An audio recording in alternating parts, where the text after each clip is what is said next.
விழுப்புரம் மாவட்டம் திண்டிவனம் சட்டமன்ற தொகுதியில் மதசார்பற்ற கூட்டணியின் சார்பில் போட்டியிடும் விடுதலை சிறுத்தைகள் கட்சியின் வேட்பாளர் வன்னி அரசுவை ஆதரித்து அனைத்திந்திய பாட்டாளி முன்னேற்ற கட்சியின் CN ராமமூர்த்தி பிரச்சாரம் மேற்கொண்டார்.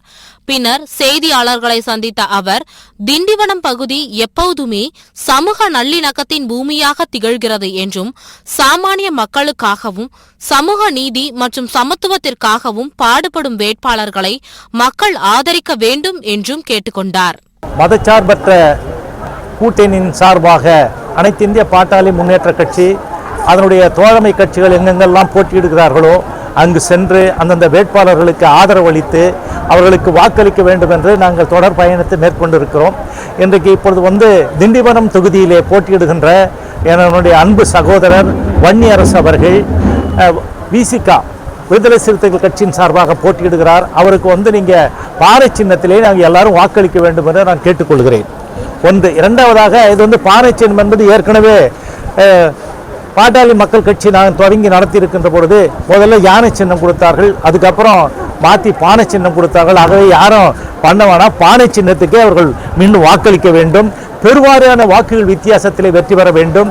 இங்கு இருக்கின்ற நிறைய கிராமங்களிலே அனைத்து இந்திய பாட்டாளி முன்னேற்ற கட்சி அமைப்பு இருக்கிறது, தொடர்ந்து போராடி இருக்கிறது. 40,000 கோடி ரூபாயில் நீங்கள் 8,000 மெகாவாட் மின்சாரம் உற்பத்தி செய்யூர் மரக்காணத்தில் சொல்லணும்னு சொல்லிட்டு நாங்கள் தான் போராடி அதை வென்று எடுத்திருக்கிறோம். அதெல்லாம் நடைமுறைக்கு வர இருக்கிறது. இதனால் 2 லட்சம் பேருக்கு வேலை கிடைக்கும். இந்தியாவிலே இல்லை, உலகத்திலே மிகப்பெரிய அனல் நிலையம் என்று சொன்னால் அது செய்யூர் மரக்காணம் அனல் நிலையம்தான். ஆகவே இந்த பகுதிக்காக நாங்கள் போராடி முன்னாடி முதல்வர் கலைஞராக இருக்கின்ற போது 11வது ஐந்தாண்டு திட்டத்தின் கீழே கொண்டு இதை செயல்படுத்துவதற்கு எல்லா வேலைகளும் நடந்து கொண்டு இருக்கிறது.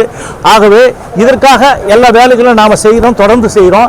நம்முடைய சகோதரர் ஏன்னா இங்கே சமுதாய நல்லிணக்கம் ஏற்கனவே இருந்தது. நாங்கள்லாம் இங்கே தான் இருந்து பணியாற்றின இந்த திண்டிவனத்திலிருந்து.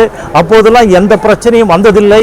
நமக்குள்ளே இருக்கிற அந்த ஒற்றுமையை சமூக நீதிக்காக, சமநீதிக்காக, சகோதரத்துவத்தை போற்றுகின்ற சாமானியனுக்காக கட்சி நடத்தி கொண்டிருக்கிறார்கள் அல்லவா நாமெல்லாம். ஆகவே இவர்களுக்கெல்லாம் நாம நம்ம வேலை மாதிரி நம்ம ஒவ்வொருவரும் என்ன சொல்றது, நாமே நிற்கிற மாதிரி இங்க இருக்கிற நம்முடைய உறுப்பினர்களால் நல்ல சிறப்பாக செய்து அவரை பெருவாரியான வாக்குகள் வித்தியாசத்திலே வெற்றியடைய செய்ய வேண்டுமாய் மீண்டும் ஒரு முறை அனைத்து இந்திய பாட்டாளி முன்னேற்ற கட்சியின் சார்பாக வேண்டி விரும்பி கேட்டுக்கொள்கிறேன்.